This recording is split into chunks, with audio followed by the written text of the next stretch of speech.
Kejadiannya waktu masih sekolah kelas 3 SMA di salah satu sekolah negeri di Makassar. Tepatnya tahun 2008, tetanggaku, Nova, perempuan perawakan tinggi besar. Dia teman satu sekolah di SMA. Adiknya laki-laki, Kokom, teman sepermainanku. Awal kejadian hari Jumat, tepatnya ketika si Kokom melaksanakan sholat maghrib. Dia bertindak sebagai imam, sedangkan si kakak Nova sebagai makmum. Dan berjarak satu kaki tidak sejajar di belakang, tepatnya samping kiri. Takbiratul ihram, Allahu Akbar. Rokaat pertama semua berjalan normal, sampai sujud dan berdiri kembali untuk rokaat kedua. Sewaktu berdiri untuk rokaat kedua, Kokom merasa terganggu, karena di ujung matanya dia melihat ada gerakan yang tidak seperti biasanya dari Nova. Sebab di balik mukena tangannya bergerak dari bersedekap. Tangan di dada, langsung turun ke samping pinggang, kemudian bersedekap kembali. Karena hal ini membuat si Kokom berpikir, mungkin tangannya lagi pegel. Lanjut rukuk, Nova ikut rukuk. Namun belum saatnya imam i'tidal bangun dari rukuk, Nova berdiri dan kemudian rukuk lagi. Di sini Kokom mulai heran, tapi tetap berpikir positif. Tiba waktu i'tidal, Nova ikut berdiri namun terlihat kembali gerakan aneh. Dia menggaruk-garuk kepalanya sambil celingak-celinguk ke kiri dan kanan, seperti orang bingung dengan apa yang dikerjakannya. Di sini Kokom mulai berpikir aneh, tapi tetap harus melanjutkan sholat. Seperti sholat pada umumnya, Kokom lanjut sujud, duduk setelah sujud, semua normal, dan berdiri kembali untuk rakaat ketiga. Waktu berdiri untuk rakaat ketiga di sini sudah tidak ada gerakan yang aneh, sampai duduk tahiyat akhir dan salam menoleh ke kanan dan ke kiri. Ketika Kokom salam ke kiri, Nova salam berlawanan ke kanan, di mana wajahnya dan Nova saling berhadapan. Dia melihat Nova tersenyum menyeringai, tatapan kosong dengan mata yang merah. Kokom yang melihat itu langsung kaget dan berkata, "Weh, kau kenapa?" Tapi si Nova tetap dengan wajah seperti itu. Tiba-tiba Nova ketawa. Ketawanya semakin kencang, akhirnya terjawab sudah kalau ada yang tidak beres di badan Nova. Kokom berlari keluar meninggalkan Nova yang tetap seperti itu dengan ketawa melengkingnya. Dia menuju tempat mamanya biasa mengajar anak-anak sekitar kompleks mengaji, di mana lokasinya tidak jauh dari rumahnya. Dengan nafas terengah, Kokom langsung mengadukan perihal si kakak yang berlaga aneh, yang dimana tanpa sadar ia bercerita disaksikan semua murid mamahnya. Mendengar aduan itu mamanya, dia dan anak murid ikut menuju rumah, di mana Nova ditinggalkan. Benar saja, sesampainya di rumah dia mendapati Nova yang sudah berpindah posisi duduk di sofa sambil ketawa gemulai memandangi mamanya yang sudah tiba di depan pintu sambil sesekali memandangi kukunya sendiri, di mana hal ini tidak pernah dilakukannya. Karena gelagatnya ini, akhirnya mamahnya tahu. Dengan tegas ia bertanya, kau siapa?" Nova hanya ketawa. Suara ketawa yang keluar dari mulut Nova membuat bulu kuduk berdiri. Di samping itu, kejadian seperti ini cepat sekali tersebar di beberapa rumah warga kalau Nova kesurupan. Inilah hebatnya bertetangga. Benar saja rumah Kokom sudah ramai oleh tetangga, termaksud saya sendiri. Lanjut cerita. Dengan dikelilingi para tetangga dan anak murid yang masih mengenakan peci, mamanya Kokom mendekat dan terus menanyai dari mana asal, bagaimana dia sampai masuk ke badan Nova, dan apa tujuannya datang ke sini. Namun dihiraukan, dia hanya ketawa gemulai sambil memandangi kukunya dan berkata, "Cantik kan kukuku?" Karena laganya seperti itu seakan mengejek dan tidak menghiraukan keberadaan mamanya serta orang sekitar. Akhirnya oleh mamanya dibacakan ayat kursi. Di sini saya sebagai penulis melihat dengan mata kepala saya sendiri. Benar saja, Allahu Akbar atas izin Allah Subhanahu wa Ta'ala. Si Nova bereaksi dan berteriak, "Panas, panas, tolong minta minum panas," sambil memegangi badannya, seakan sekujur tubuhnya terbakar. Berulang kali dia meminta air karena kepanasan. Melihat itu semua warga langsung riuh karena si Nova alias setan yang merasukinya bereaksi. Namun entah sebab apa Mama Kokom berhenti membaca ayat kursinya. Mungkin jika diteruskan dan dilakukan berulang-ulang, bukan tidak mungkin akan membakar tubuhnya si setan sampai menjadi abu. Bapak Nova yang baru tiba beberapa waktu lalu berbaik hati mengambilkan minum dengan harapan dia bisa diajak komunikasi untuk tahu tujuannya apa, serta menyuruh untuk meninggalkan badan Nova. Ketika air minum diberikan dengan cepat langsung direbut oleh Nova, disiramkan dari kepalanya sampai basah turun ke badan sambil bersenandung. Enak sekali kurasa, dingin kembali badanku. Karena mamanya Gra merasa dipermainkan, akhirnya akan dibacakan ayat kursi kembali. Tapi si Nova alias setan ini berkata sambil merengek, Tolong jangan baca lagi, badan saya panas. Dilanjut dengan suara lirih dia berkata, saya juga kasihan dengan anak ini. Si kurang ajar di sana yang kirim saya sampai masuk ke anak ini. Tolong saya minta Al-Quran dibakar dan abunya dimasukkan ke dalam air untuk saya minum. Semua warga terkejut, termaksud saya sendiri, sebab si setan ini memberitahukan cara untuk bantu agar bisa keluar dari badan Nova. Atau jangan-jangan karena takut dia bakal terbakar habis, jadi cari alibi seperti ini. Mengikuti apa yang diinginkan mamanya, mengambil Al-Quran yang memang sudah usang tua untuk dibakar dan abunya dimasukkan ke air lalu diminum oleh si Nova. Sembari meminum, dia berteriak, mati kau tahu toa, yang dalam bahasa Indonesianya, mati kau orang tua atau nenek. Tidak lama berselang tiba-tiba badan Nova lemas dan jatuh pingsan. Keadaan ruangan saat itu riuh mengucap syukur agar Nova segera pulih kembali. Namun tiba-tiba, selang beberapa menit, Nova terbangun dan menangis. Namun yang menangis bukanlah Nova, melainkan ruh jahat yang belum bisa keluar dari badan Nova. Memasuki waktu sholat Isya, Nova kembali lemas dan hanya berbaring terkulai di kursi ruang tamu sambil memejamkan matanya. Beberapa warga, termaksud saya sendiri, kembali ke rumah masing-masing untuk melaksanakan sholat. Saat ini Nova ditemani Kokom, Mama, dan Bapak duduk di sampingnya. Setelah saya melaksanakan kewajiban, saya kembali bergegas menuju rumah Kokom karena penasaran akhir dari cerita ini. Setiba saya di rumah Kokom, ternyata warga berdatangan satu persatu. Ternyata bukan cuma saya yang penasaran. Saya duduk mengambil posisi terdepan agar bisa melihat dengan jelas keadaan yang terjadi. Terlihat dengan badan yang lemas, Nova kembali memperbaiki diri untuk duduk kembali sembari dibantu oleh mamanya. Entah angin apa. Di sini, si setan sudah bisa diajak komunikasi. Ditanya oleh mamanya bagaimana dia bisa masuk dan melalui media apa dia sampai ke sini.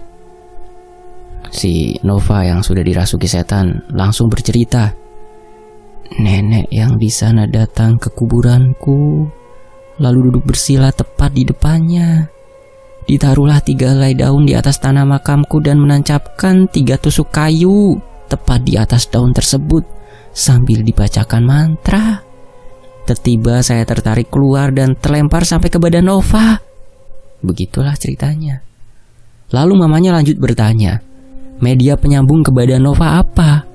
Ternyata medianya adalah makanan. Si setan kembali menuturkan, pada saat paginya Nova dan teman-temannya pergi ke rumah salah satu teman geng di SMA. Ternyata temannya ini tidak akur dengan tetangganya, di mana tetangganya ini adalah si nenek yang tadi tuh, yang nancepin 3 tusuk kayu.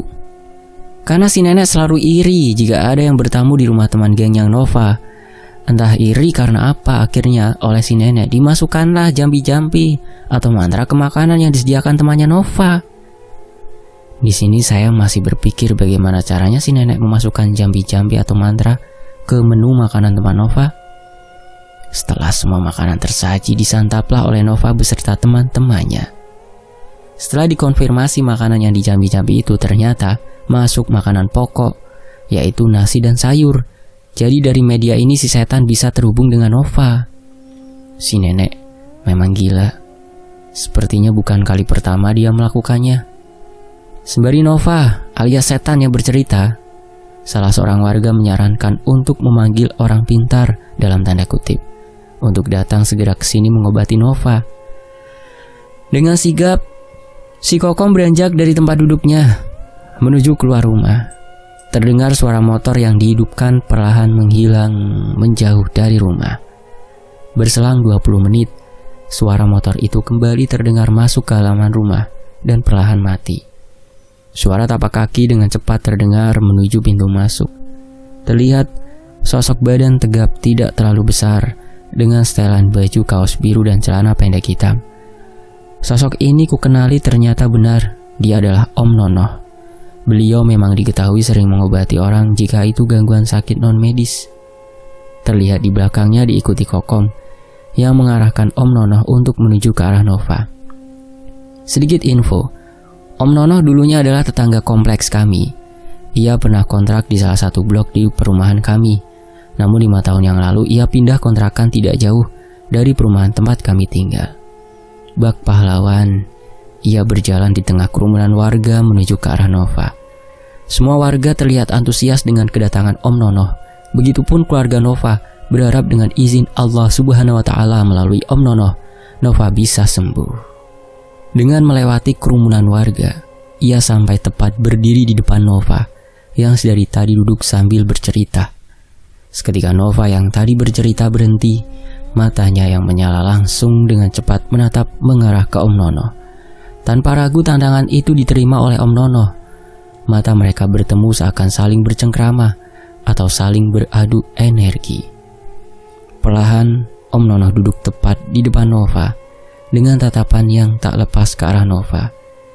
Tiba-tiba Om Nonoh menghembuskan tiupan ke arah wajah Nova yang membuat tubuh Nova tersentak ke belakang. Permulaan yang cukup menegangkan membuat diriku menahan nafas jenak melihat itu. Kokom, tolong ambilkan segelas air putih, pulpen, dan kertas, pinta Om Nonoh. Segera Kokom bergegas mengambil semua bahan yang dibutuhkan.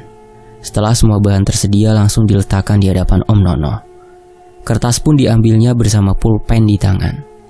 Kertas dirobek kecil sebesar uang koin 500 perak. Pena pulpen diletakkan di atas kertas dan Om Nonoh mulai menuliskan sesuatu, diikuti mulut yang bergerak tanpa suara. Semua warga langsung sunyi menyaksikan apa yang dilakukan Om Nonoh. Nova yang tepat di hadapannya hanya terdiam menyaksikan. Setelah ia menulis sesuatu di secari kertas tersebut, ia mengambil gelas yang berisi air putih. Diletakkanlah kertas itu ke permukaan air, lalu memasukkan ujung jari telunjuk di atas kertas. Selang beberapa detik, tangannya bergetar, membuat air di dalam gelas itu bergetar. Setelahnya air diangkat dan ditiupkan mantra ke dalamnya. Tulisan yang ada di atas kertas itu adalah raja untuk penyembuhan. Sebelum melakukan penyembuhan, Om Nonoh berbicara dengan setan melalui raganya Nova. Kau mau keluar sendiri atau saya paksa kau keluar? Sebenarnya saya mau keluar, tapi ketika saya keluar saya tertarik kembali ke dalam badan anak ini, ucap sosok dengan nada lelah melalui mulutnya Nova. Memang sedari tadi dia sudah ingin keluar dengan saran yang ia berikan kepada mamanya Kokom. Namun setelah dilakukan hanya beberapa menit ia pergi, setelahnya ia kembali, seakan ada magnet yang menarik paksa untuk tetap di badan Nova. Begitu, ucap Om Nonoh dengan santai. Kalau begitu, kau minum air ini sampai habis, sambil menyodorkan gelas yang sudah diberi mantra dan raja. Kemudian Nova meminum airnya sampai habis. Selang beberapa menit, ia terdiam menunduk, makin lama tubuhnya makin melemah hingga akhirnya jatuh pingsan. Oleh mamanya Nova, dibaringkan terlentang agar tubuhnya beristirahat. Sebab sedari tadi kelelahan karena membawa beban yang tidak seharusnya. Di sisi lain, Jumat malam ini cuaca bersahabat. Angin berembus pelan masuk melalui pintu rumah Kokom yang sedari tadi terbuka. Suasana rumah ramai oleh warga yang saling berdempetan, namun tetap terasa sejuk. Sedang itu, Nova tetap berbaring lemas, seakan habis melakukan aktivitas berat. Insya Allah, Nova sudah sembuh, ucap Om Nonoh memecah sunyi. Amin, serentak warga mengaminkan. Kokom, tolong minta air putihnya lagi, sambil menyodorkan gelas yang dari tadi habis diminum oleh Nova. Kokom mengambil gelas dari tangan Om Nonoh, sembari jalan menuju dapur untuk mengisi gelas dengan air putih. Tidak butuh waktu lama, Kokom kembali memberikan Om Nonoh gelas yang sudah berisi air. Om Nonoh dengan posisi duduk tegap, Mulut diarahkan ke gelas sambil dibacakan sesuatu tanpa suara dan meniupkannya ke dalam gelas. Ini airnya sudah saya beri energi penetral, sembari memberikan ke Mama Nova. Kayaknya saya harus pamit dulu, malam juga sudah larut. Insya Allah Nova sembuh. Nanti kalau bangun tinggal kasih minum air putihnya saja, sambil bersiap berdiri untuk meninggalkan tempatnya. Om Nono berjalan menuju pintu keluar dengan diikuti Kokom untuk mengantar ia balik sampai ke rumah. Belum sampai kaki melangkah keluar, Nova yang tertidur kurang lebih 20 menit yang lalu terbangun, membuat semua orang sekitar bahagia, berharap Nova sembuh kembali. Ia perlahan duduk dan mengusap matanya yang masih sulit ia buka. Ia pandangi satu persatu orang yang berada di sekitar, seakan mengecek satu persatu. "Kenapa ramai sekali?" ucap Nova kebingungan. "Nah, ini siapa?" tanya mamanya sambil menunjuk ke dirinya sendiri. "Iya, Mama." Kau bukan Nova.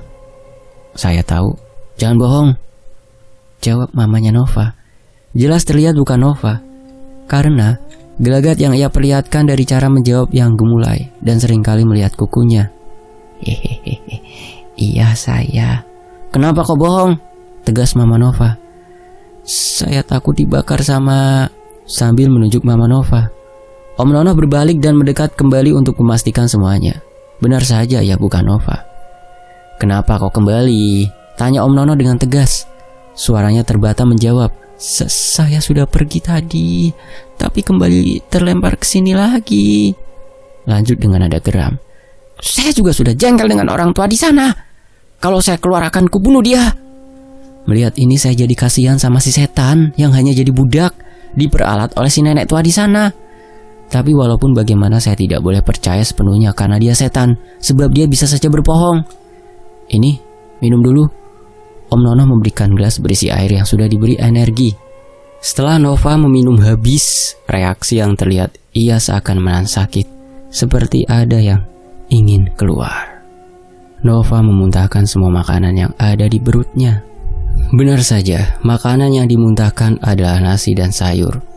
Oleh mamanya diambil baskom penadah. Setelah beberapa menit muntah, ia langsung lemas dan pingsan. Sepertinya semua yang dimuntahkan Nova adalah media penghubung yang digunakan oleh si dukun santai di sana tuh, nenek jahat. Mengingat perkataannya media yang dipakai adalah nasi dan sayur. Semoga dengan keluarnya media penghubung ini, maka akan terputus jalan si setan untuk kembali ke badan Nova. Nova tertidur kembali, seperti sebelum ia minum air kedua. Sudah lama menunggu Nova tak kunjung bangun, sepertinya fisiknya benar-benar lelah dan butuh istirahat. Tidak terbayang tubuh yang menampung sesuatu yang berasal dari energi berbeda. Waktu menunjukkan 11:30 malam. Satu persatu warga dengan tertib pulang ke rumah. Om Nono pun pamit untuk kembali ke rumah diantar oleh Kokom. Aku pun yang hanya sebagai penonton dan sebagai penulis kisah ini merasa lelah dengan kejadian ini dan langsung berpikir bagaimana lelahnya Nova dengan semua keadaan yang ia alami. Aku pun balik ke rumah untuk beristirahat, berharap esok hari Nova sudah kembali pulih. Pagi ini, Sabtu, cuaca begitu indah. Matahari bersinar tampak cerah, disertai langit biru dan awan membentuk berbagai rupa.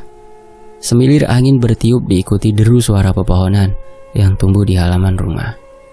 Begitu terasa tenang, damai pemandangan pagi ini. Namaku Iwan. Aku teman sekolah Nova dan teman sepermainan adiknya Kokom. Sehari-hari hanya sebagai pelajar siswa SMA kelas 3. Jika hari libur, aku biasanya kumpul bareng teman satu kompleks. Bahkan bisa berjam-jam melewati hari tanpa rasa bosan.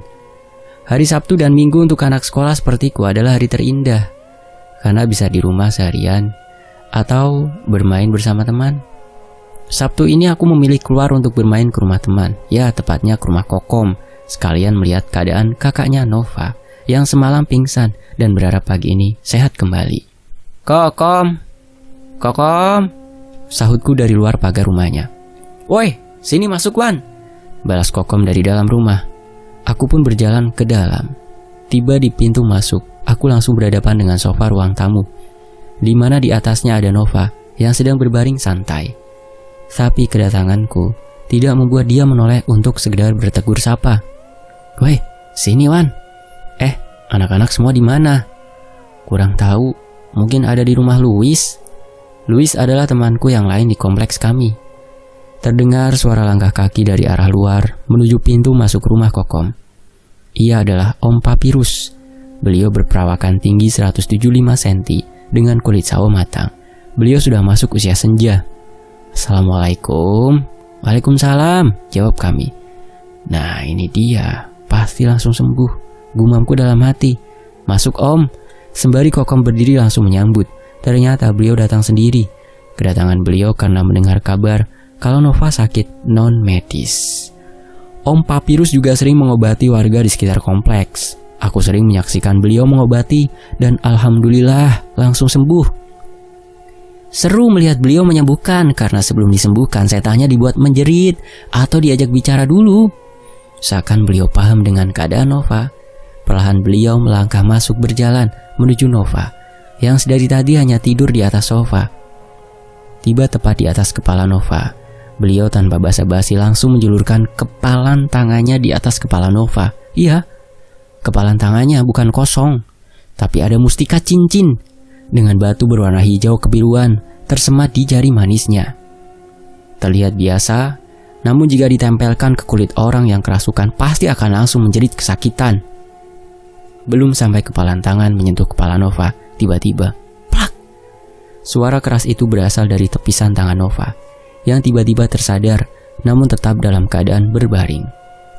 Dengan tatapan tajam, dia melihat ke arah Om Papirus dan berkata, "Kau mau apa?" Gertak setan yang ada di tubuh Nova. Tak gentar Om Papirus menimpali.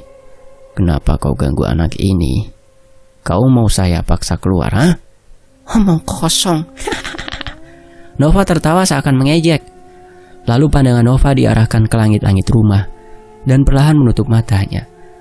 Seakan gerakan ini menghiraukan keberadaan Om Papirus. Dalam hati aku berkata, berarti dari tadi yang tidur di sofa secara fisik Nova, tapi secara jiwa bukan Nova. Juga berani sekali dia menantang beliau. Dia belum tahu saja kehebatan Om Papirus.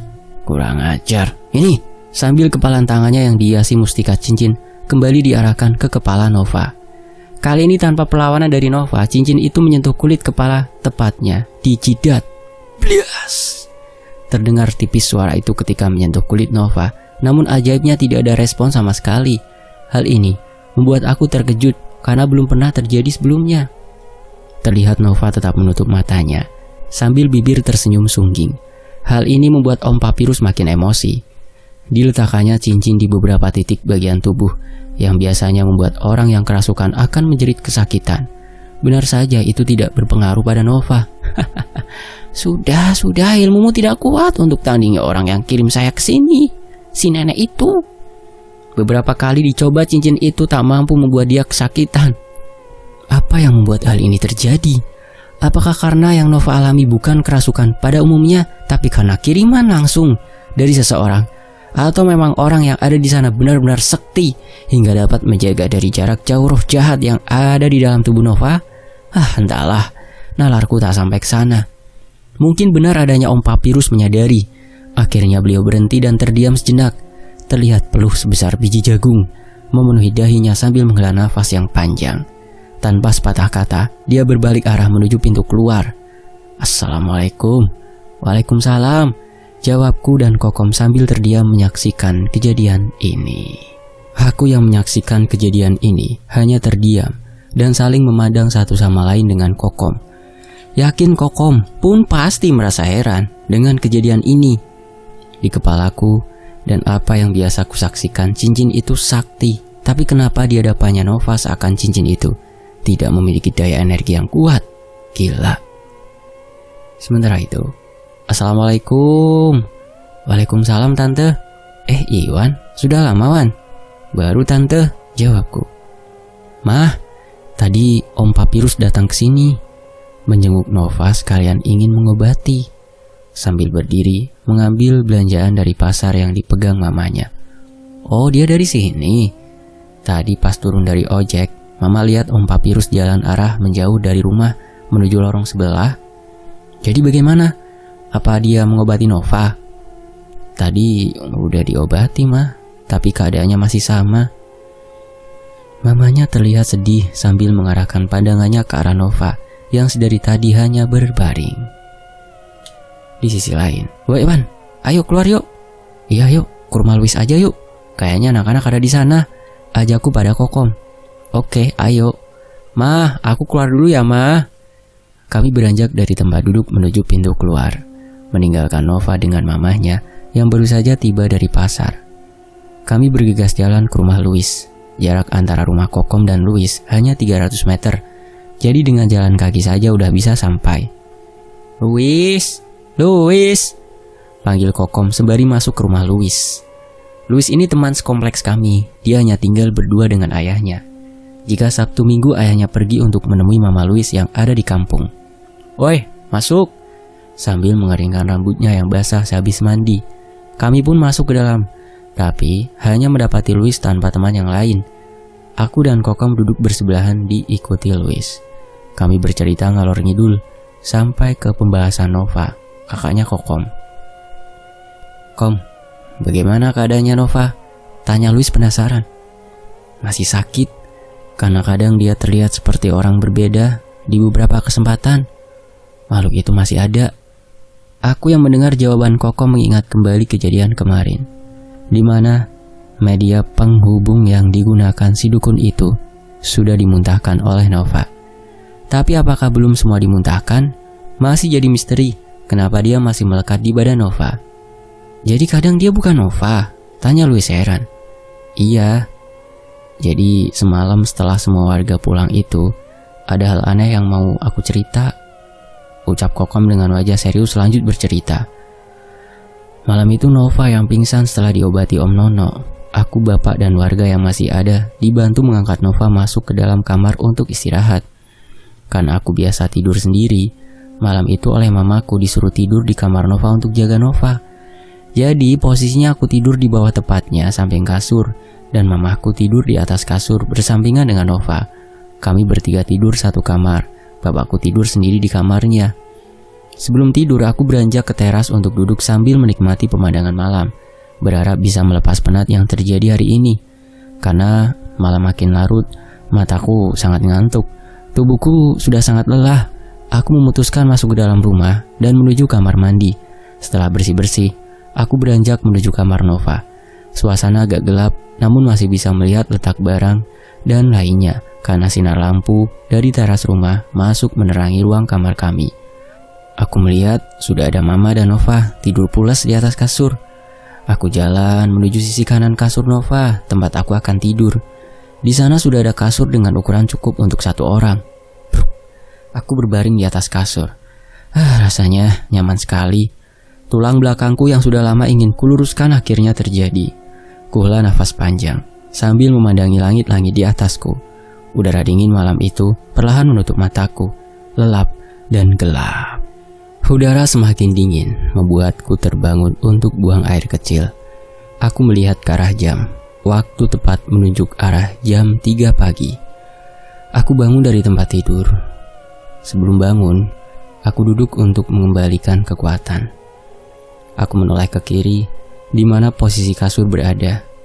Dengan posisi duduk, kasur terlihat lebih tinggi, sehingga yang terlihat olehku hanya Mama yang tidur menghadap ke arahku. Badan Nova tak terlihat karena tertutup oleh mamaku. Segera aku berdiri untuk beranjak menuju pintu kamar. Ketika aku membalikan pandangan ke arah Nova hanya untuk memastikan, ternyata dia tidak ada di sana. Kuusap mataku yang memang sedari tadi belum begitu normal agar bisa melihat jelas. Benar saja, dia tidak ada. Ketika aku arahkan pandanganku ke arah pintu kamar, ternyata terlihat jelas dia berdiri membelakangiku, menghadap pintu tanpa bergerak.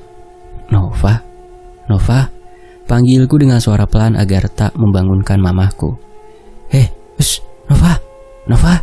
Tapi Nova tak bergerak, bahkan sedikit menoleh ke arahku pun tidak. Aku berjalan perlahan ke arahnya untuk menepuk pundaknya, menanyakan apa yang dia lakukan. Ketika tanganku menyentuh pundaknya, krak, suara itu sangat keras, seperti patahan tulang. Benar saja suara itu berasal dari tulang leher Nova. Krak, krak.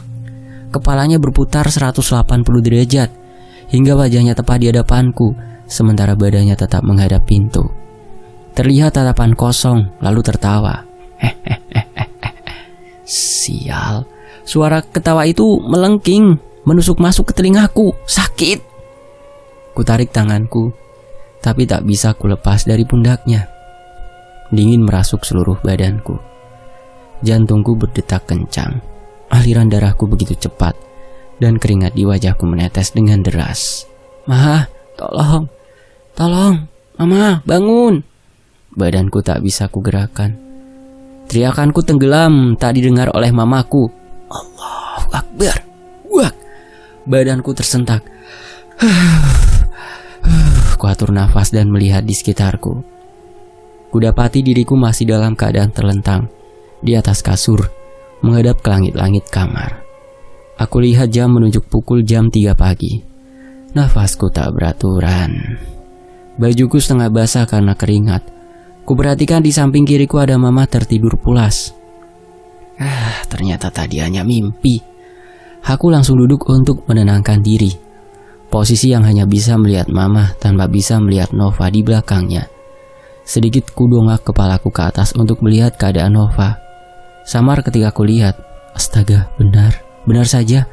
Posisi dia duduk karena setengah pundak terlihat sampai ke kepala. Pandangannya lurus ke depan, setengah wajahnya terlihat karena bias cahaya. Jantungku kembali berdetak cepat disertai nafasku yang tidak beraturan. Set. Tiba-tiba kepalanya menengok menghadap kepadaku dengan tatapan tajam. Ia langsung menuju ke arahku. Dengan cepat kuturunkan kepalaku lalu berbaring, menutup mata dan tidur kembali. Semua hal yang ingin kulakukan langsung sirna dan tidak ingin tahu apa yang akan dia lakukan selanjutnya. Mendengar cerita Kokom, aku dan Louis langsung merinding. Bagaimana tidak? Saat ini di rumah Kokom ada seseorang yang bukan bagian dari keluarganya. Akan sangat berbahaya bagi keluarganya, terkhusus Nova, yang jika jiwanya terlalu lama tidak berada pada tubuhnya. Tapi tadi kata Kokom, kadang dia, Nova, kadang juga bukan, jadi bolak-balik gitu. Kalau begitu ya masih alhamdulillah, berarti Nova sering sadar dan menguasai tubuhnya. Sebab akan sangat berbahaya jika ia terlalu lama dikuasai. Ujungnya bisa gila, dan yang paling fatal bisa sampai pada kematian. Terus bagaimana jika Nova melakukan hal di luar nalar, tanpa sadar melukai dirinya sendiri, atau bahkan membunuh Kokom sekeluarga? Tidak, sepertinya hayalku terlalu jauh. Waktu menunjukkan jam 12 siang. Panas, namun tidak terlalu menyengat. Sudah masuk waktu sholat duhur. Perut juga sudah mulai keroncongan. Kom, Louis, aku pulang duluan ya. Udah duhur aja nih. Aku juga lapar, ucapku sembari berdiri menuju pintu keluar. Louis, aku juga pamit deh, udah siang, ucap Kokom. Oke sip. Aku dan Kokom jalan keluar berpisah di persimpangan rumah Kokom dan menuju rumah masing-masing. Assalamualaikum. Waalaikumsalam, jawab bapakku. Dari mana, Wan? Dari rumah Louis dengan Kokom, Pak. Bagaimana keadaan Nova? Kata Kokom masih sering tiba-tiba gelagatnya berubah seperti bukan Nova. Kasihan juga Nova, semoga lekas sembuh. Oh iya Wan, pergi makan dulu sana. Baik Pak, sembari menuju meja makan. Setelah melaksanakan semua kewajiban siang yang biasa kulakukan, lalu menuju kamar untuk mengistirahatkan badan. Setelah istirahat, aku terbangun dari tidur. Waktu menunjukkan sore hari, sebab matahari terlihat senja. Aku mengembalikan kekuatan dan menuju teras untuk duduk menikmati pemandangan di luar rumah. Belum lama aku duduk di teras. Melintas di depanku Bapak Kokom menggunakan sepeda motornya. Namun ia tidak sendirian, di jok belakangnya duduk seseorang yang tak asing. Ternyata dia adalah Guru Baba. Beliau guru mengaji di kampung sebelah. Beliau juga punya keahlian mengobati orang yang sakit non-medis. Tak mau kelewatan, setelah cuci muka aku langsung bergegas menuju rumah Kokom. Tiba aku di rumah Kokom, sudah ada Kokom duduk di dekat pintu masuk. Terlihat Guru Baba membelakangi sambil memegang segelas air putih yang diberi doa-doa.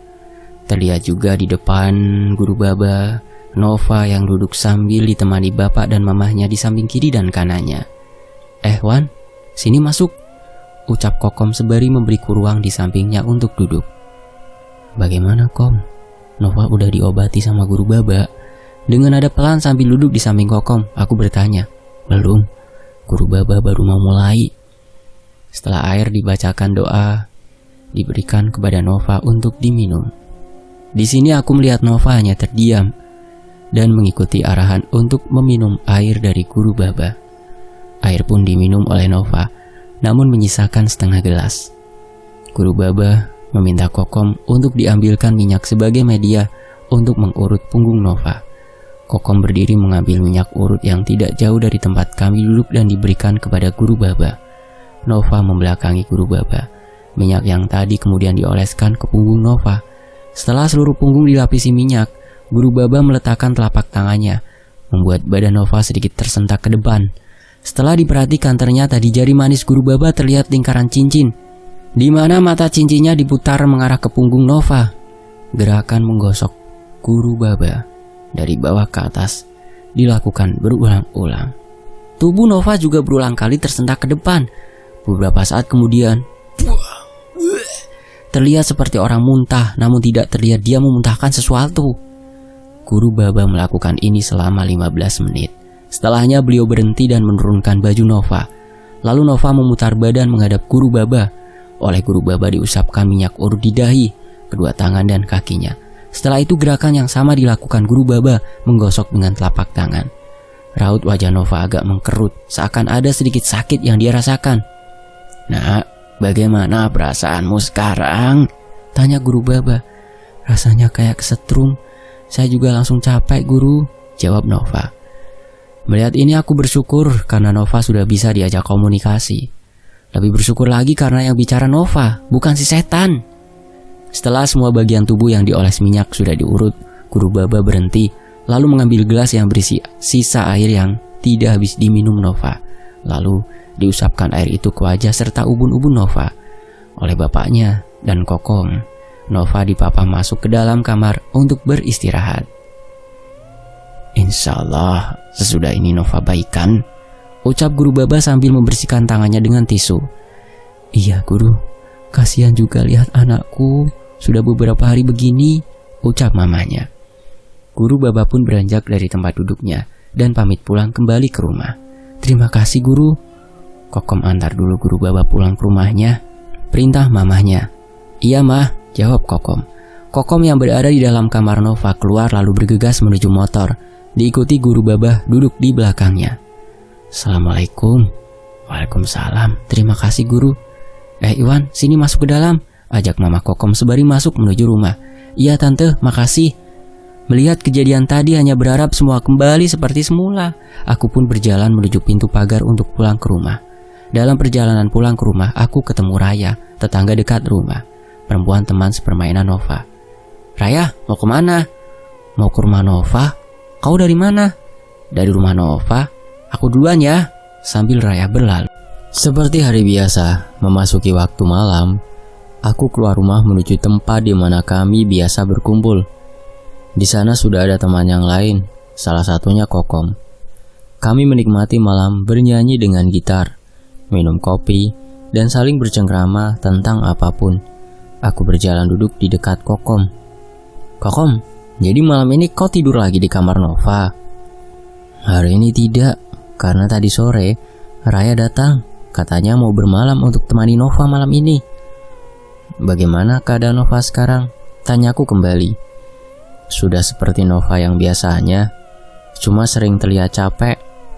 Tak mau terlalu membebani pikiran Kokom dengan pertanyaanku, kami bersama teman lain ngobrol, bercanda, sambil menikmati malam ini.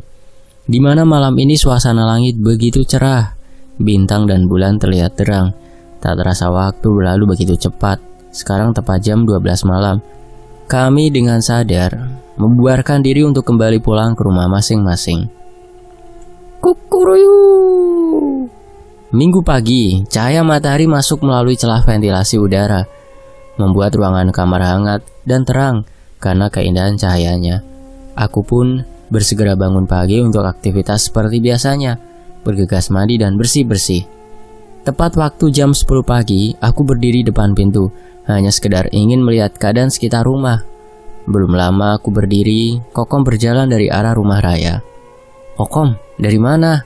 Sahutku dari dalam rumah. Iwan, dari rumahnya Raya. Habis kembalikan cas Raya yang tertinggal tadi pagi di rumah." Aku berjalan mendekati Kokom untuk bertegur sapa seperti tetangga pada umumnya. "Oh, chargeran Raya ketinggalan. Kenapa bisa?" Raya adalah tetangga kompleks kami sekaligus teman dari Nova. Orangnya gampang bergaul dan periang. Kokom lalu duduk tepat depan rumah, di mana ada kursi kecil terbuat dari semen. Ia menghela nafas akan menunjukkan dia sedang gusar. Lalu ia bercerita. "Begini Wan, jadi tadi pagi Raya tiba-tiba lari keluar rumah dengan tergesa-gesa, dengan wajah pucat seperti ketakutan. Dia ngabarin aku lewat SMS kalau cas HP dia ketinggalan, minta dianterin ke rumahnya karena trauma untuk saat ini kembali ke rumahku."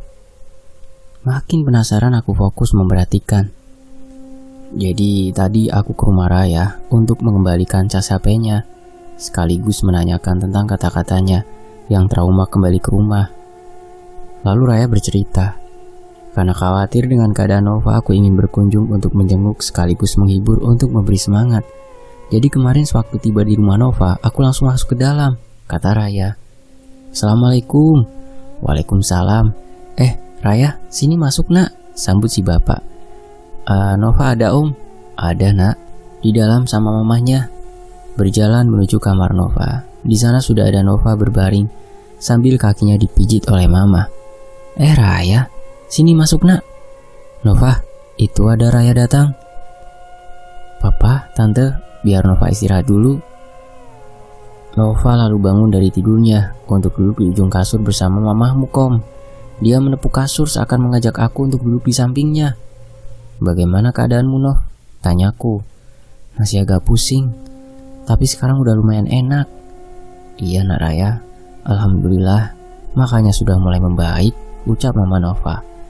Sepertinya benar membaik karena melihat ada piring sisa makanan serta gelas di atas meja samping kasur. "Tante, boleh nginap di sini ya? Aku mau temenin Novi," kata Raya. "Oh boleh nak, terima kasih sebelumnya." "Iya sama-sama tante." Lama kami bercerita, tak terasa hari semakin larut. Mama Nova menuju dapur untuk mempersiapkan makan malam. Semua makanan telah siap diletakkan di meja makan. Ini masih bagian dari Raya yang bercerita ke Kokom ya, waktu Kokom ngembaliin cas HP-nya. "Nova, Raya, ayo sini makan malam," panggil mama Nova sambil menata makanan di meja. Jarak meja makan dan kamar Nova tidak begitu jauh, jadi suara dari dapur akan dapat terdengar dengan jelas. Aku pun memapah Nova yang masih terlihat lemas untuk menuju meja makan. Tiba di sana sudah ada Bapak Nova yang sedang menyantap makanan terlebih dahulu, sedangkan Kokom berlalu menuju ruang tengah untuk menikmati makan malam sambil menonton TV. "Silakan duduk nak Raya," ucap Bapak Nova. "Iya om." Aku duduk berhadapan dengan Bapak Nova. Tepat di sampingnya ada Nova yang juga duduk untuk makan malam. "Makan tante," ucapku. "Kalau aku sebentar, soalnya masih kenyang. Tadi habis makan ubi goreng," kata Mama Nova. Mama Nova hanya menyediakan makanan, setelahnya dia menuju ruang tengah untuk menonton bersama Kokom. Tidak lama sebelum aku menyantap habis makananku, Bapak Kokom selesai makan. Ia duduk sebentar lalu pergi menuju ruang tengah dan meninggalkan kami berdua di meja makan. "Nov, jadi besok kamu tidak pergi sekolah ya?" Jadi teman-teman sekolahmu tahu kalau kamu sakit, Nov?" Nova tertunduk sambil mengunyah dan meremas makanan di atas piringnya, hingga yang terlihat hanya ubun-ubun kepalanya. Suasana terasa berubah, jadi dingin seketika. Hawa panas dari tubuhku keluar untuk menjaga tubuhku tetap hangat. Ku coba untuk tenang, namun pikiranku sudah mulai aneh terhadap Novi. "Nov, kamu kenapa? Nov, kenapa makanya kamu remas-remas?" Lalu ia berhenti seperti mematung. Perlahan ia mengangkat kepalanya, sampai wajahnya terlihat sepenuhnya. Matanya kosong, mulutnya sedikit terbuka sampai terlihat makanan yang ia kunyah. Makanan berjatuhan dari mulutnya, namun ia tidak memperdulikannya. Ia hanya terus memandangku. Perasaanku sudah semakin kacau. Jantungku mulai kencang, badanku terasa agak kaku. "Nak Raya, sudah selesai makannya?" Mama Nova muncul dari belakangku. Responku langsung berdiri menuju Mama Nova sambil membelakangi Nova. "Iya tante, aku udah kenyang." Kurasakan badanku terasa sedikit bergetar. Loh, itu makanannya masih ada. Kenapa tidak habis? Raya harus contoh Nova, dia makan sangat lahap dan bersih. Hah? Lahap? Apa tante tidak melihat dari tadi dia mengunyah sambil meremas makanannya? Ini tidak normal, ucapku dalam hati. Dengan ketakutan aku berbalik menghadap Nova untuk memastikan ucapan mamahnya. Betapa kagetnya melihat Nova. Dia makan dengan lahap sambil tersenyum menyapa aku. Tingkahnya normal sekitar piringnya bersih. Padahal dengan sadar tadi aku melihat dia meremas makanan sampai sisa makanan berserakan di sekitar mejanya. Aku kembali ke meja makan untuk melanjutkan makanku sambil menenangkan diri. Apakah semua sudah normal? Atau yang tadi kulihat itu hanya hayalku yang seakan nyata? Kuyakinkan kembali diriku untuk melupakan hal aneh yang barusan terjadi. Setelah makanan habis, aku dan Nova berjalan menuju keluarga Nova yang sedari tadi kumpul di ruang tengah untuk nonton TV sambil bercengkrama, kecuali Kokom yang pamit untuk keluar. Selama kumpul, aku hanya memperhatikan gerak-gerik Nova, sebab ingatanku tadi mengatakan bahwa yang terjadi itu nyata, bukan hayalku. Ingin rasanya aku sampaikan kepada Mama dan Bapak Nova tentang apa yang terjadi di belakang, namun harus kubuktikan karena takutnya aku dianggap mengada-ada. Malam semakin larut, tepatnya pukul 12 malam. Kokom sudah pulang ke rumah. Rasanya aku ingin pamit pulang, tapi aku udah janji dengan Mama Nova untuk menemani Nova tidur malam ini. Lupakan semua suasana dingin yang kurasa saat ini. Ma, aku masuk kamar, udah ngantuk, ucap Nova seraya menuju kamar. Siapa tahu Raya mau masuk tidur, ucap Mama Nova. Iya tante, sebentar, masih belum ngantuk. Aku belum mau masuk ke kamar menemani Nova tidur karena menunggu ngantukku datang, agar nanti pas sampai di kasur langsung tidur tanpa memikirkan hal aneh. Mama dan Bapak Nova pamit masuk ke kamar untuk tidur. Sepertinya aku juga pun harus tidur dan menyisakan Kokom di depan TV. Aku berjalan menuju kamar Nova. Di dalam sudah terlihat Nova yang sudah tidur menghadap tembok di samping kirinya. Takut membangunkan aku, jalan perlahan menuju kasur untuk tidur di samping kanan Nova. Ku rebahkan badanku perlahan di sampingnya, tidur membelakangi Nova, seraya menutup mata. Lama ku pejamkan mata karena terasa kram tangan kananku, jadi ku balikan badanku menghadap ke Nova. Mataku yang agak terbuka sedikit samar ku perhatikan yang terlihat hanya punggung Nova. Ku pejamkan kembali mataku untuk kulanjutkan tidurku. Beberapa lama aku tertidur, rasa-rasanya ada hal yang membuatku tidak nyaman. Sampai waktu ku buka mataku perlahan samar kulihat ternyata Nova sudah dalam keadaan duduk tepat di depan mataku. Kaget jantungku, serasa mau copot melihat kejadian ini. Tidak ku gerakan badanku agar dia tidak tahu bahwa aku terbangun. Ku angkat perlahan penglihatanku ke atas. Terlihat wajahnya karena bias cahaya lampu teras. Wajahnya dingin, tatapannya kosong. Ternyata benar, dia masih ada. Dalam hatiku, ya Allah, pemandangan apa ini? Bisakah waktu cepat berlalu? Tak mau tahu apa yang dilakukannya, ku paksakan untuk menutup mata, berharap tidur menghampiriku. Semua doa yang ku tahu kulafalkan dalam hati. Ku buat diriku tenang. Apakah karena doa-doa yang kubaca perlahan hatiku tenang? Entahlah. Perlahan, penglihatanku gelap, dan lelap. Raya, bangun nak, sudah pagi. Sayup terdengar samar di telingaku. Langsung kubuka mataku. Ternyata Mama Nova membangunkanku dari luar kamar Novi yang memang sudah terbuka. Ternyata hari sudah pagi. Kuperhatikan jam sudah pukul 6 pagi. Cahaya matahari sudah memenuhi ruangan kamar ini. Di ujung mata kiriku terlihat Nova masih tertidur. Bergegas ku bangkit dari tempat tidur. Iya tante. Tanpa menoleh kiri dan kanan langsung ku tancap jalanku menuju pintu keluar. Raya, sarapan dulu nak. Tak kuhiraukan ajakan Mama Nova. Kokom yang baru bangun melihatku kaget karena begitu cepatnya aku berjalan menuju pintu keluar. Tiba di pintu pagar, seperti dikejar anjing, aku berlari sekuat tenaga karena memang di kepalaku saat ini aku harus pulang. Sampai di rumah baru kusadari Ternyata cas handphoneku ketinggalan di rumah Nova. Aku minta tolong ke Kokom melalui SMS untuk mengantarkannya ke rumahku. Setelah mendengar cerita dari Kokom tentang apa yang terjadi malam itu, aku langsung berpikir, ternyata Nova belum sembuh. Lama kami bercerita, matahari sudah mulai meninggi. Ada mobil dari daerah melintas di depan kami dan singgah di depan rumah Kokom. Ternyata yang turun dari mobil itu om dari Kokom dan seseorang yang tidak ia kenali. Omku kayaknya datang, aku pulang dulu ya. Seraya Kokom pulang menuju ke rumahnya, aku pun masuk ke dalam rumah untuk melakukan kegiatan seperti biasanya. Assalamualaikum om, langsung kurai tangannya menciumnya. Waalaikumsalam. Kokom, dari mana? Mama sama bapakmu ada di dalam? Iya ada om, mari masuk ke rumah.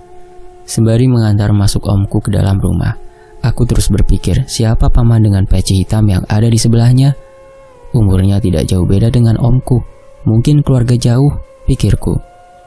Namaku Kokom, adik dari Nova. Keseharianku sekolah dan bermain bersama teman-teman.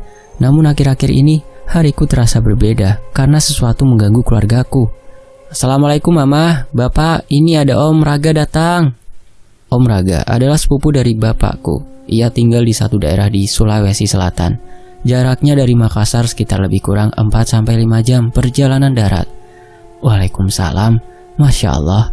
Kenapa tidak menelpon dulu mau datang supaya bisa siap-siap? Ucap mamahku yang datang dari arah dapur bersama bapakku. Tidak apa-apa. Tidak usah repot-repot. Silahkan duduk. Bapakku mempersilahkan. Omku duduk diikuti dengan paman yang memakai peci hitam duduk di dekatnya. Mereka langsung berbincang bersama bapakku, layaknya seseorang yang bertemu keluarga jauh. Aku dan mamah menuju dapur untuk menyiapkan minuman dan beberapa biskuit di toples. Terdengar sama suara omku dari dapur mencari Nova. Ternyata omku sudah tahu keadaan Nova, karena beberapa hari yang lalu, ia ditelepon oleh bapakku menanyakan tentang keadaan keponakannya. Nova, sini dulu nak. Panggil bapakku. Aku dengan nampan yang di atasnya ada toples dan air minum berjalan menuju ruang tengah. Di sana terlihat sudah ada duduk Nova di samping bapakku. Kuatur di atas meja semua hidangan yang kubawa. Nova, bagaimana keadaanmu nak? Tanya Om Raga. Alhamdulillah baik om, tapi masih agak lemas. Sembari omku menanyai Nova, aku hanya fokus ke paman berpeci di samping omku. Beliau terus menatap tajam ke arah Nova. Lalu tiba-tiba mengambil minuman. Pikirku akan ia minum, ternyata airnya ditiup dan dibacakan doa-doa. Ternyata beliau adalah orang pintar yang didatangkan langsung dari Bulukumba. Berhenti kau menatapku, aku tidak suka. Nova menunjuk paman berpeci itu. Paman berpeci hanya senyum, sembari mendekat ke arah Nova. Seperti ada energi yang diberikan ke arah Nova sampai Nova tahu paman ini siapa. Jelas gelagatnya memperlihatkan kalau dia bukan Nova. Ternyata benar, itu adalah si setan yang memunculkan dirinya kembali.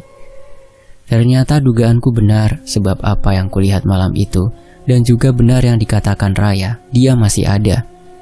Kau siapa? Kenapa kau ganggu anak ini? Bukan urusanmu. Pria yang tadi sudah ada di depan Nova, dengan posisi Nova di atas sofa dan ia duduk di bawah. Bapak, adik, tolong pegang Nova. Tahan agar tidak mengamuk, pinta pria berpeci. Aku dan bapak langsung memegang lengan Nova untuk memastikan tidak dapat bergerak. Langsung pria itu memijit kedua jempol kaki Nova. Wow, sontak Nova berteriak dan meronta. Ah, sakit. Kurang ajar kau. Kau mau keluar atau tidak? Sambil tetap memegang jempol kakinya. Kurang ajar kau. Mau keluar atau tidak? Ya, saya mau keluar, tapi saya tidak bisa. Tolong jangan sakiti saya. Liri Nova, alias si setan. Pria berpeci melepaskan pijatan di jempol kaki Nova. Terlihat Nova berkeringat dan lemas, seperti tenaganya terkuras habis. Lalu pria itu memberikan air yang tadi ia beri doa kepada Nova. Minum ini. Air ini bisa mengantar kau sampai ke tempat asalmu. Nova langsung menurut dan mau meminumnya dibantu oleh bapak. Selang 2 menit ia terlihat kesakitan dan badannya lemas lalu pingsan. Aku dan bapak membaringkannya di sofa agar dia beristirahat. Setelah itu ia meminta sebotol air untuk diberi doa agar ketika bangun diberikan pada Nova sebagai penetral dari hal-hal gaib. Waktu siang telah tiba, kami pun makan bersama. Setelah makan mereka bercengkrama. Lama mereka bercengkrama sampai sore hari. Ternyata mereka menunggu Nova sadar. Untuk memastikan, namun Nova belum sadar juga. Karena waktu sudah sore, Om Raga dan Paman berpeci pamit pulang sebab ada urusan di kampung yang perlu ia kerjakan di hari Senin besok. Kami sekeluarga kecuali Nova jalan keluar mengantar Om Raga dan Paman berpeci menuju mobilnya untuk pulang kembali ke kampung. Pukul 8 malam, Nova terbangun dari tempat tidurnya yang sedari tadi aku dan bapak angkat masuk ke kamarnya. Ia berjalan agak sempoyongan sambil memegang dinding menuju ruang tengah. "Sudah bangun, Nova?" kata Mama. "Iya, Ma, tapi kepalaku masih agak berat. Badanku juga masih lemas," sambil duduk di sofa. "Kokom, ambilkan kakakmu minuman yang di botol tadi." Aku pun mengambil botol yang tadi sudah diisi doa oleh Paman Peci. Lalu kuberikan ke Mama. "Minum dulu ini, Nak, supaya perasaanmu membaik," sembari memberikan ke Nova. Setelah diminum, Nova bereaksi. Ia terlihat seperti orang muntah, tapi tidak memuntahkan apapun. Terjadi berulang-ulang membuat ia semakin lemas. Oleh bapakku diberikan minyak tawon, minyak khas Sulawesi Selatan. Dioles di punggungnya. Mama menyediakan makanan agar perutnya terisi dan punya tenaga. Aku sebagai adik yang melihat kejadian merasa sedih dengan keadaan kakakku. Ingin rasanya kudatangi orang tua yang mengirimi ke kakakku ini, namun tak cukup bukti untuk melakukannya. Aku berharap kakak sembuh dan si orang tua segera mati agar tidak ada korban berikutnya. Tok tok tok. Terdengar suara pintu diketuk dari luar. Segera saya membuka pintu. "Assalamualaikum." "Waalaikumsalam." Om Landi, masuk Om." Om Landi adalah tetanggaku, jaraknya sekitar 5 rumah dari rumahku. "Bagaimana keadaannya, Nova?" Sembari jalan menuju bapak dan mamaku. "Bisa dilihat sendiri, Pak, masih lemas," ucap bapakku. Om Landi lalu duduk di samping bapakku dan berbisik, "Sepertinya dia masih ada di dalam, Nova." "Iya, saya juga berpikir begitu, Pak Landi." Pak Landi menanyakan maksud kedatangannya kemari. Ia akan menuju ke kampungnya untuk bertemu keluarganya, sekalian memanggil orang pintar yang ada di sana, sebab dia kasihan mendengar bahwa Nova masih belum sembuh. Setelah menyampaikan niat baiknya, dia lalu pamit pulang karena malam ini langsung berangkat. Di samping itu, saat ini Nova disuapi oleh Mama makan. Alhamdulillah, kelihatannya ia lahap makannya, namun badannya terlihat lemas. Sepertinya memang makhluk itu masih ada, sehingga membuat kesehatan kakakku menurun. Aku pun berpikir jikalau Om Raga dan Paman Peci belum pulang, mungkin kakakku bisa diobati lebih bersih lagi. Karena kesibukan mereka membuat waktu pengobatan terlalu cepat. Aku berharap besok Pak Landi datang bawa kabar baik agar kakakku segera sembuh. "Kokom, Kok, bangun, sudah pagi, siap-siap ke sekolah." Sayuku dengar suara Mama. Suara yang lebih nyaring terdengar dari suara alarm handphone. Suara yang langsung membuat diriku semangat untuk ke kamar mandi ini. Ini adalah salah satu magis terhebat seorang mama. Ketika hendak ke kamar mandi, kulihat di kasur ada Nova yang masih tertidur pulas. Kakakku Nova adalah orang yang paling rajin bangun pagi. Namun beberapa hari ke belakang, kudapati diriku lebih sering duluan terbangun. Apakah ini pengaruh ada sesuatu pada dirinya? Atau fisiknya yang lelah menerima energi yang bukan berasal dari dirinya? Entahlah. Hari Senin adalah hari yang sibuk untuk anak sekolah sepertiku dan kakakku. Tapi hari ini berbeda dengan kakakku, di mana Mama sudah mengabari guru tempat mamaku bersekolah bahwa kakakku Nova izin tidak mengikuti pelajaran karena satu hal dan pihak sekolah mengizinkan. Pure, air yang jatuh dari ujung kepala kursapi sampai ke ujung kaki. Berharap dengan turunnya air ini sampai ke lantai, membawa pergi semua lelahku dan memberi semangat baru untuk diriku. Semua hal yang terjadi semalam, kuharap tak akan terulang kembali. "Kokom, jangan lama, sarapanmu sudah siap, nanti keburu dingin." "Iya, Ma." Segera aku selesaikan mandi dan berpakaian untuk sarapan dan bergegas ke sekolah agar tidak terlambat untuk upacara di sekolah. Pagi ini cuaca cerah seakan merestui langkah perjalananku ke sekolah. Seperti biasa aku berjalan kaki karena memang jarak dari rumah ke sekolahku hanya sekitar 950 meter, gak ada 1 kilometer, atau sekitar 6 menit sudah tiba di sekolah. Assalamualaikum mama, saya pergi dulu sekolah. Waalaikumsalam nak, hati-hati di jalan ya, sahut mama menemani langkahku menuju pintu pagar rumah. Ting tong, ting tong. Suara bel berbunyi tanda pelajaran di sekolah telah berakhir. Waktu menunjukkan jam 1 siang. Semua murid dan guru bergerak seirama untuk merapikan barang dan menuju gerbang utama untuk pulang ke rumah masing-masing. Setiap pulang sekolah, beberapa teman kompleks yang satu sekolah denganku sering jalan bersama. Tapi kali ini berbeda karena langkah kakiku mengarahkan diriku untuk cepat bergegas pulang menuju rumah. Belum juga tiba di rumah, mama sudah menunggu di depan pagar. Ayo nak, temani mama belanja bawang di luar. Tidak usah ganti baju, ambil saja kunci motor di bapakmu. Langsung bergegas menuju pintu utama.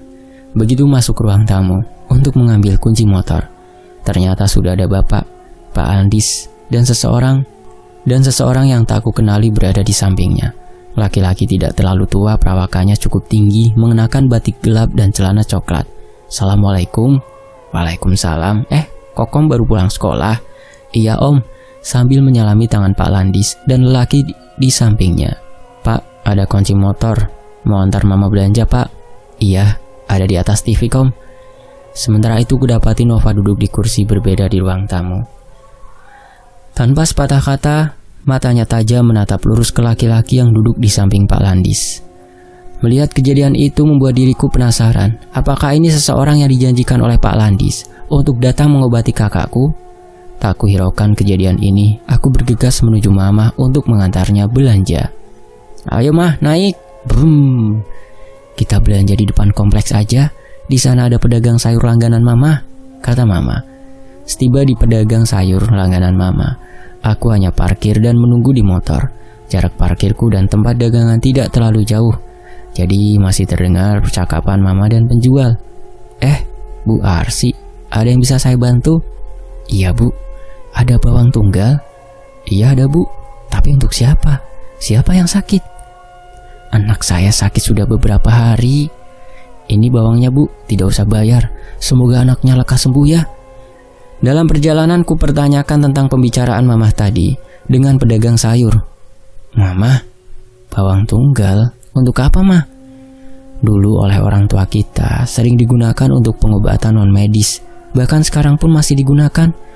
Biasanya pada bayi baru lahir atau anak kecil dijepit di bajunya untuk pengusir dari hal-hal negatif. Tapi kali ini mama cari bawang tunggal karena permintaan dari Pak Suko. Sambung mamaku. Pak Suko? Iya Pak Suko yang tadi duduk di samping Pak Landis, terang mama. Setelah mendengar semua penjelasannya mamaku, ku percepat laju motor, berharap dengan adanya Pak Suko ada titik terang kesembuhan kakak Nova. Sesampainya di rumah, Assalamualaikum. Waalaikumsalam bu. Ini Pak Landis, bawang tunggalnya.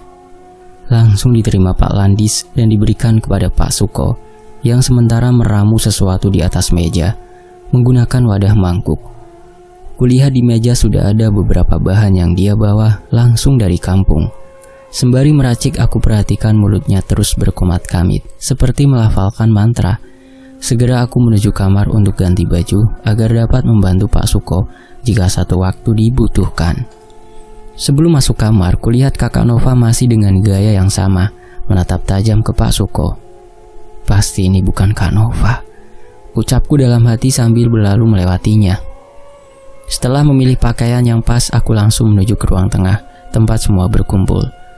Kulihat bapak sudah pindah posisi ke kakak Nova, karena dia lihat gelagatnya sudah mulai berbeda dan gerak tubuhnya seperti tidak terkendali. Belum sempat ku duduk. Pergi kau, pergi! Kakak Nova berteriak sangat keras sampai seisi ruangan terasa bergema karena suaranya. Langsung ku bergegas balik badan untuk bantu bapak memegang Kak Nova yang sudah mulai meronta. Kakakku ini walau dia perempuan tapi bentuk badannya hampir menyaingi laki-laki yang berbadan besar pada umumnya. Aku memegang lengan kanan dan bapak memegang lengan kirinya serta kami cepit kedua kakinya. Ku perhatikan sepertinya Pak Suko ini bukan sembarangan orang. Karena Kak Nova alias roh jahat yang ada di tubuhnya ini bereaksi ketika melihat Pak Suko hanya sekedar meracik bahan tempur yang akan digunakannya. Diam kau setan busuk. Beraninya kau ganggu anak ini, ucap lantang Pak Suko. Pak Suko bergerak maju menuju kami bersama Mama serta Pak Alandis yang membawa mangkuk ramuan. Lalu Pak Suko memasukkan telapak tangan kanannya ke dalam mangkuk tersebut. Bergetar tangannya sambil tetap menatap dalam ke Kak Nova. Jarak Pak Suko dengan kami setengah meter. Seperti ada tenaga tambahan, tiba-tiba badan Kak Nova maju ke depan sehingga wajahnya dengan Pak Suko hanya berjarak 5 jengkal. Mau apa kau kesini laki-laki busuk? Ilmumu tak cukup kuat untuk hadapi Tau Toha di sana. Maksudnya ilmumu tak cukup kuat untuk hadapi Tau Toha atau orang tua di sana, kata si setan yang merasuki Kak Nova. Karena bukan kau yang kucari. Mendengar ucapan itu, tangan Pak Suko yang sudah penuh dengan ramuan langsung ditempelkan ke ubun kepala Kak Nova, sembari tangan kiri memegangi belakang lehernya. Keluar kau setan, teriak Pak Suko. Sakit. Teriakan Kak Nova semakin keras. Ku tepiskan rasa tegaku terhadapnya karena ku tahu bukan dia yang merasakan. Mau apa kau di dalam sini ya? Ini bukan tempatmu. Kembali kau ke asalmu, ucap Pak Suko dengan tegas sambil tetap memegang ubun kepalanya. Dengan jarak sedekat ini kurasakan energi itu sampai kepadaku dan badanku mulai berkeringat. Tetapi aku tetap bertahan untuk kesembuhan kakakku. Kurang ajar kau. Sakit. Tenaga Kak Nova yang tadi sangat kuat mulai melemah dan akhirnya pingsan. Aku yang sedari tadi memegangi juga mulai merasa lemas. Pun bapakku, namun kami coba tetap bertahan. Dibantu Mama dan Pak Landis, akhirnya Kak Nova dibaringkan terlentang di sofa. Keringat Pak Suko juga terlihat dari peluh yang berjatuhan di wajahnya. Mama langsung ke belakang untuk ambil air minum, sepertinya tahu keadaan kami yang kelelahan. Setelah istirahat beberapa menit, Pak Suko mengambil mangkuk yang berisi ramuan. Saya mau coba baluri badan anak ibu dengan ramuan saya. Iya silahkan Pak. Ibu bantu baluri badan bagian depannya. Iya baik Pak. Setelah hampir seluruh anggota tubuh kecuali muka dibalur, Pak Suko ambil gelas diisi air lalu ditiupkan mantra ke dalamnya. Bu, Bapak, kalau anaknya sudah bangun, minumkan ini lalu basuh mukanya. Insya Allah akan bantu memagari. Setelah melihat kami paham dengan apa yang disampaikannya, beliau lalu izin ke teras untuk menghisap sebatang rokok yang sudah dikantonginya. Aku pun ke teras untuk sekedar mencari udara sambil ingin ngobrol dengan Pak Suko. Asap mengepul di udara, menandakan tarikan dalam yang dilakukan mengisyaratkan rasa lega yang dirasakan. Lama mengobrol, kudapati ternyata memang Pak Suko sudah lama menjalani praktisi untuk pengobatan non-medis. Sepertinya beliau sudah fokus ke pekerjaan lain di kampung, namun ajakan Pak Landis tidak bisa ditolak. Akhirnya beliau ikut turun ke Makassar untuk membantu pengobatan Kak Nova. Tak terasa hari mulai malam, Pak Landis dan Pak Suko pamit pulang, sementara Kak Nova masih tertidur pulas. Mungkin memang energinya banyak terkuras. Pak, Bu, Nak Kokom, saya dan Pak Suko pamit pulang, karena sebentar jam 8 malam Pak Suko langsung kuantar, ambil mobil yang langsung ke daerah. Iya Pak Landis, Pak Suko, terima kasih banyak bantuannya. Sembari Bapak memberikan amplop ke saku Pak Suko. Pak Suko sebenarnya menolak karena memang dia ikhlas membantu. Namun rasa tidak enakan Bapak dan Mamaku lebih besar jika amplop ini tak sampai ke kantong Pak Suko. Assalamualaikum. Waalaikumsalam, jawab kami serentak. Di sisi lain, setelah Pak Andis dan Pak Suko berpamitan, kami kembali masuk ke dalam. Adzan maghrib berkumandang. Kami berencana untuk menunaikan sholat berjamaah. Beberapa bulan belakangan kita jarang berjamaah karena tidak adanya ketepatan waktu bersama. Bapak dan Mama pulang setelah Isya. Bapak kerja kantor dan Mama mengajar anak-anak kompleks mengaji. Lamunanku kembali di masa lalu di mana kami sering mengerjakan sesuatu bersama-sama, sholat bareng, makan, liburan dan sudahlah, waktu pasti akan berubah. Sekarang momen kebersamaan ini akan kami gunakan sebaik mungkin. walaupun tanpa Kak Nova, karena dari tadi masih mengistirahatkan diri di sofa. Piur. Air yang jatuh ke tanganku begitu dingin. Sedikit info, Bapak membuatkan sambungan pipa untuk 2 tempat wudhu, posisinya di dalam dekat dengan tempat bersih-bersih piring, panci dan lain-lain. Saat mengambil air wudhu, tiba-tiba keran di sebelahku mengalir. Aku kaget karena benar, setelah aku perhatikan ternyata itu adalah Kak Nova. Alhamdulillah Kak Nova sehat dan mau sholat bersama. Dia melirikku sambil tersenyum. Perasaan hatiku begitu lega dan berharap benar Kak Nova sudah sembuh total. Setelah selesai wudhu, aku berjalan ke ruang tengah. Di sana sudah ada bapak dan mama yang sedari tadi menunggu kami berdua. Ku perhatikan wajahnya, begitu bahagia karena melihat anak tertuanya sehat kembali. Alhamdulillah, ayo sini nak, waktu maghrib sudah mau selesai, kata mamaku. Kami membentuk shaf baris 2 di mana bapak bertindak sebagai imam. Allahu Akbar. Assalamualaikum warahmatullahi. Assalamualaikum warahmatullahi. Salam ke kanan dan ke kiri, tanda sholat telah selesai. Alhamdulillah, sholat maghrib berjamaah kami laksanakan dengan khidmat. Lanjut berdoa bersama. Setelah berdoa kami merapikan perangkat sholat. Lalu aku dan bapak balik badan menghadap mama dan Nova. Mah, masakan sudah siap ya? Tanya bapak. Sudah siap, mungkin beberapa lauk mau dihangatkan dulu. Alhamdulillah, kalau begitu mah. Karena tadi waktu sholat, bapak dengar perut kokom bunyi terus. Sepertinya kokom ini pengen diisi dengan makanan enakmu. Serentak kami tertawa bersama-sama. Candaan garing ala bapak-bapak, tapi hal ini yang membuat kita cair. Dan hal ini pula yang akan kita rindukan kelak. Terlepas dari itu, kuperhatikan mama dan bapak sepertinya memberi ruang untuk Nova berekspresi tanpa melontarkan pertanyaan-pertanyaan berat ke Nova, walaupun sebenarnya banyak hal yang ingin mereka bicarakan. Sepertinya mereka tidak mau momen tertawa lepas Nova hilang begitu saja. Setelah merapikan semuanya, mama lebih dulu sudah ada di dapur untuk menghangatkan makanan. Aku, bapak, dan Nova cerita ringan. Tiba-tiba, "Nah, kalau sudah dewasa nanti, jangan saling bermusuhan. Kalian harus saling mencari. Kelak kalian akan merasakan kalau keluarga itu sangat berharga dari hal yang menurut kita menyenangkan." Mendengar ucapan itu sontak kami terdiam. Baru sekali ini kami berdua mendengar ucapan ini dari bapak. Karena bapak kami tipe orang yang tenang, pendiam. Karena yang lebih banyak ngoceh sudah pasti mama. Tapi walaupun seperti itu, aku yakin tidak ada orang tua yang tidak rela berkorban demi anaknya. "Ayo sini, makanan sudah siap," ucap mama dari dapur. "Iya mah," sambil berjalan cepat menuju dapur. "Lincah sekali, kayaknya cacing perut kokom ronta-ronta," hahaha, ucap Nova. Bapak dan mama ikut tertawa. Mendengar suara Kak Nova rasanya bahagia sekali, seperti menemukan air di tengah gurun pasir. Meja makan kami ukurannya tidak besar dan juga tidak kecil, cukup untuk makan 4 orang. Aku yang sudah tiba duluan langsung mengambil makanan yang sudah disediakan mama.